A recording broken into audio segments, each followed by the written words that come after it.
Hello everyone, आज हम लोग जानेंगे सस्टेनेबल एग्रीकल्चर क्या है, यानी कि सतत कृषि।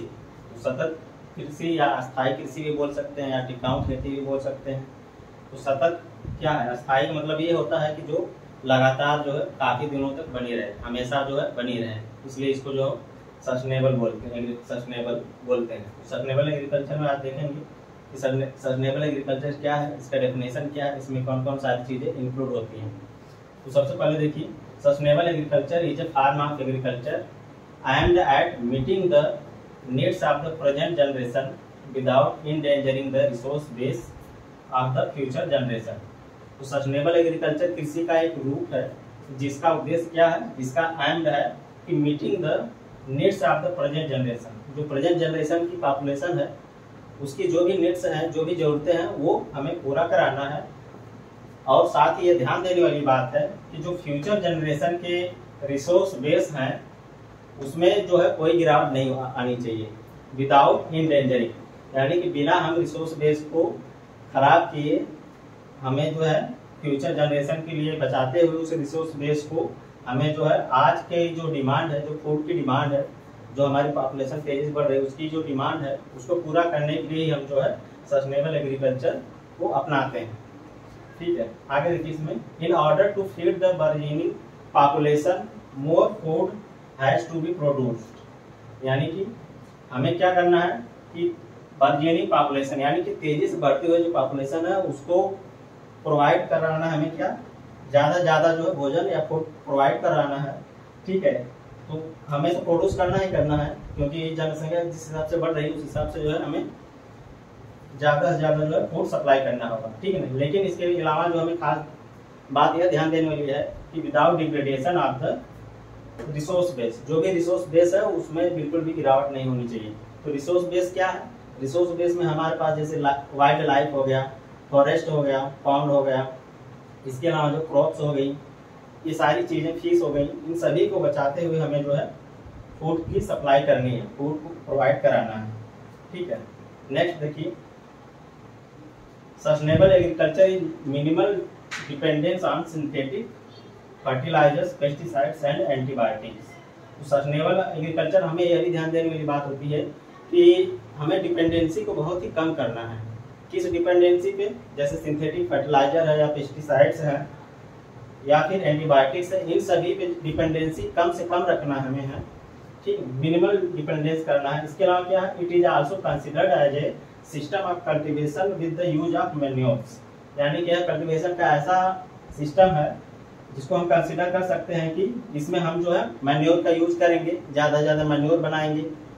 अगर हम जो है फार्मिंग सिस्टम कर रहे हैं तो उसमें जो है लाइव स्टॉक के जो भी वेस्ट मटेरियल उसको हम एज ए मैन्योर के रूप में हम सस्टेनेबल एग्रीकल्चर में इनपुट कराएंगे। इसके अलावा क्रॉप रोटेशन यानी कि फसल चक्र, तो हमें जो है अलग अलग क्रॉप जो है अलग अलग सीजन में ग्रो करनी होगी। इससे क्या होगा कि रूटिंग जो सिस्टम होता है वो अलग अलग डेप्थ की होती है क्रॉप की, तो वो जो हमारे सॉइल में जो है हार्मफुल इफेक्ट बनने से रोकता है। साथ ही साथ मैक्सिमम सॉइल के जो न्यूट्रिएंट्स होते हैं वो सब जो है क्रॉप को प्रोवाइड होते हैं, इसलिए क्रॉप रोटेशन हमें जरूरी है। इसके अलावा क्या है, मिनिमल टिलेज क्यों करना है? कम से कम टिलेज हमें इसलिए करना है क्योंकि जो है इससे क्या होगा कि कॉस्ट ऑफ कल्टीवेशन भी कम होगी, साथ ही साथ जो भी हार्मफुल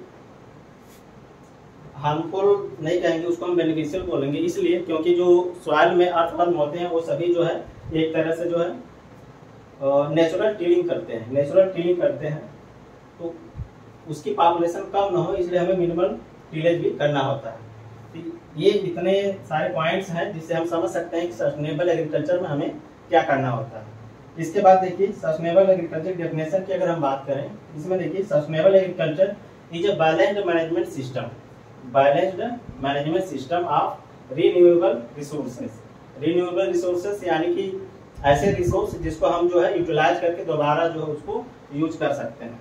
तो रिन्यूएबल रिसोर्सेज को हम जो है इस तरह बैलेंस उसका मैनेजमेंट करेंगे या उसका हम जो है उसको हम एज ए इनपुट यूज करेंगे कि उसमें जो है डिग्रेडेशन बिल्कुल भी ना हो। तो अगर हम रिन्यूएबल रिसोर्सेज की बात कर रहे हैं तो उसमें हम इंक्लूड कर सकते हैं soil, wild life, forest, crops, fish, live stock, plant genetic resources and ecosystems.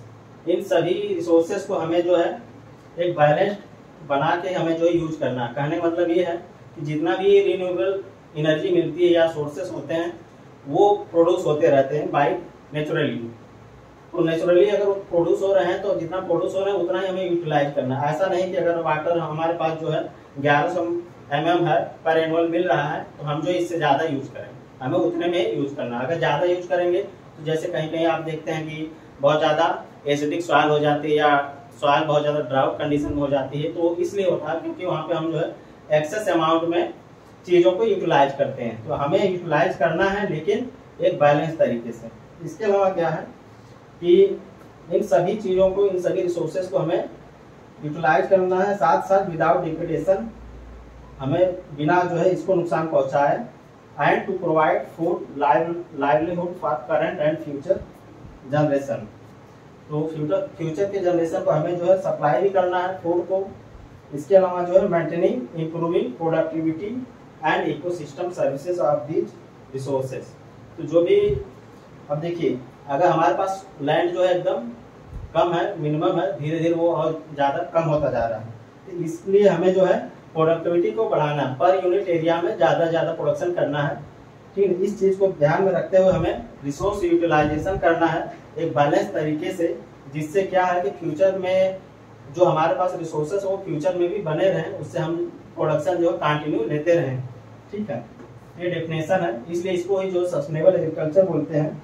इसमें एक पॉइंट और देख सकते हैं आप लोग कि natural resources not only provide food, fuel, fibre and fodder but also performed ecosystem services such as detoxification of noxious chemicals within soil, purification of waters, favorable weather and regulation of hydrological process within watershed। तो जो natural resources वो केवल हमें food, fibre, fuel ही नहीं provide करते हैं, बल्कि वो जो है बहुत सारे ऐसे हार्मफुल इफेक्ट्स जो सॉइल में नजर आते हैं उसको धीरे धीरे समय के साथ वो जो उसको डिटॉक्सिफाई करता है, यानी कि उसमें जो भी दूसरी चीजें होती है उसको जो है वो नेचुरल तरीके से खत्म कर देता है। इसके अलावा जो है फैक्ट्रियों से बहुत सारे जो है विषैले केमिकल्स आते हैं, उसको भी अगर वो सॉइल में मिलता है तो सॉइल में ही अंदर वो जो है धीरे धीरे समय के साथ जो है पूरी तरह जो है उसका विषैलापन खत्म हो जाता है। तो ये नेचुरल रिसोर्सेज से ही संभव है। इसके अलावा क्या करता है कि प्यूरिफिकेशन ऑफ वाटर, वाटर को प्यूरिफाई करना है अगर नेचुरली तरीके से भी है, नेचुरल रिसोर्स से ही होता है। साथ ही साथ जो है फेवरेबल वेदर है, तो ये भी हमें नेचुरली रूप से ही मिलता है। इसके अलावा regulation of hydrological process with in water set. तो मान लीजिए अगर वाटर सेट है तो उसमें से हम जितना भी वाटर ले रहे हैं वो फिर बाद में जो है नेचुरली तरीके से रेनफॉल के जरिए फिर जो है धीरे धीरे वो वाटर वेज के जरिए कलेक्ट हो रहा है। तो एक तरीके से हम इसका दूसरा एग्जांपल भी देख सकते हैं, जैसे हम जब भी इरिगेशन के लिए वाटर का जो है वाटर को अपटेक करते हैं तो क्या होता है कि जो ग्राउंड वाटर लेवल है वो कम हो जाता है, साथ ही साथ जब रेनफॉल होता है तो फिर वाटर टेबल बढ़ जाता है। तो ये नेचुरली प्रोसेस है, इस प्रोसेस को भी यह मेंटेन करके रखता है। इसके अलावा sustainable agriculture is also known as eco farming. Eco farming क्यों करते हैं या कहते हैं, वो इसलिए कहते हैं क्योंकि यह इकोलॉजिकल को बैलेंस कर रहा है। इको फार्मिंग अगर हम करेंगे तो वहाँ पे हम इम्पोर्टेंस किसको देंगे, इकोलॉजिकल बैलेंस को देंगे। इसके अलावा इसको हम ऑर्गेनिक फार्मिंग भी बोल सकते हैं, क्योंकि अगर हम इसमें जो है ज़्यादा हम फोकस करें न्यूट्रिएंट पे तो organic matter is main source for nutrients. तो यहाँ पे हम ऑर्गेनिक फार्मिंग बोल सकते हैं। नेचुरल फार्मिंग इसलिए बोलते हैं क्योंकि इसमें नेचुरल रिसोर्सेज पे हम ज़्यादा ध्यान देते हैं।